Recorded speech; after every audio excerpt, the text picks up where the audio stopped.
Hello and welcome back to Shakesyear. We are working on Romeo and Juliet, and today we get to hear from Benvolio in Act 3, Scene 1, which is the scene where everything goes wonky. Like, up to this point, this play has basically been a rom-com, boy meets girl, boy falls in love with girl, girl falls in love with boy. They're not supposed to be in love, so they stage a secret wedding with a priest, and boy makes plans to sneak into her bedroom that night so they can consummate their marriage.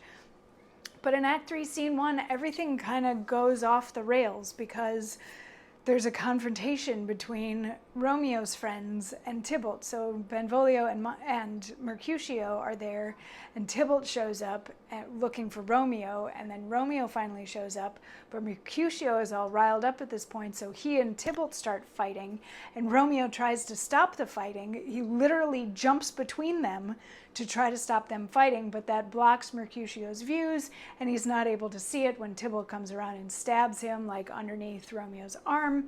So Mercutio dies, Tybalt runs off, Romeo gets really upset and wants to avenge his friend. Tybalt comes back, Tybalt and Romeo duel, Romeo kills Tybalt in the street, and Benvolio is like, you got to get out of here because we're not supposed to be fighting in the streets, and now you've killed Tybalt, who killed Mercutio, who was related to the prince, who's the one that doesn't want us fighting anymore, so you got to get out of here. So Romeo leaves, and as Romeo is leaving, the rest of the city starts to descend on this, and they're like, where's the person that killed Mercutio? And Benvolio's like, it's Tybalt right there, who's dead on the ground. He killed Mercutio. And the prince shows up, and Lady Capulet starts calling for revenge because Tybalt is dead. And the prince kind of like hushes everybody and turns to Benvolio because Benvolio has said that he knows what happened and can fill everybody in on what happened. He turns to Benvolio and says, who killed Mercutio? Right? Yes. He says, who killed Mercutio? And Benvolio responds, Tybalt, here slain, whom Romeo's hand did slay. Romeo that spoke him fair, bid him bethink how nice the quarrel was, and urged withal your high displeasure. All this uttered with gentle breath, calm look, knees humbly bowed, could not take truce with the unruly spleen of Tybalt's. Deaf to peace, but that he tilts with piercing steel at bold Mercutio's breast, who, all is hot, turns deadly point to point, and with a martial scorn, with one hand beats cold death aside, and with the other sends it back to Tybalt, whose dexterity retorts it. Romeo, he cries aloud, hold, friends, friends, part!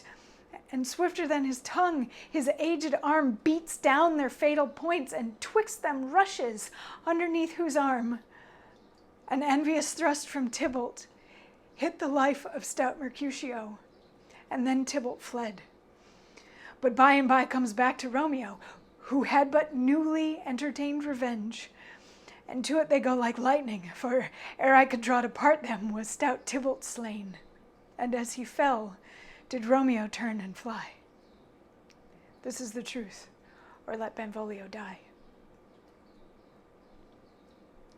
So he's just recounting what happened. My same little recap that I gave you at the start of this episode is basically what Benvolio is saying. And he's doing his best to slant it in favor of Romeo to make it sound, I guess he's okay with heaping unruly tempers on Tybalt and Mercutio in this case, because he says, that when Romeo came in, he was trying to calm everybody down, but that Tybalt was too excitable, so he started fighting anyway, but then also that Mercutio was too excitable, so he fought anyway. And it's like, he's okay with throwing them under the bus because they're already dead, I guess, but he wants to protect Romeo as best he can, so he paints Romeo in as neutral a light as he possibly can, and emphasizes the fact that Romeo physically jumped in between Tybalt and Mercutio to try to stop the fight, but Tybalt went ahead and killed Mercutio anyway, and that it wasn't until Mercutio had been killed that Romeo even thought about causing harm to anyone or seeking revenge on Tybalt or anything like that. So then Tybalt comes back and catches Romeo in this moment of passion. Romeo kills him and then runs away, and Benvolio's like, I swear this is the truth. At which point Lady Capulet is like, you know, Capulet blood has now been shed, so the only revenge is for Montague blood to be shed. And the Montagues are like, no, no, no, but Mercutio was Romeo's friend. Like, he only did this out of passion because he was mourning his friend. So please, please, please let him live. And the prince, who is judge and jury in this whole thing, sends down his verdict tomorrow. So we'll get to hear the verdict in this tomorrow and what is going to happen to Romeo since he killed Tybalt for having killed Mercutio. Violence begets violence. Doesn't solve anything. Anyway, I'll see you tomorrow to find out what the prince has to say.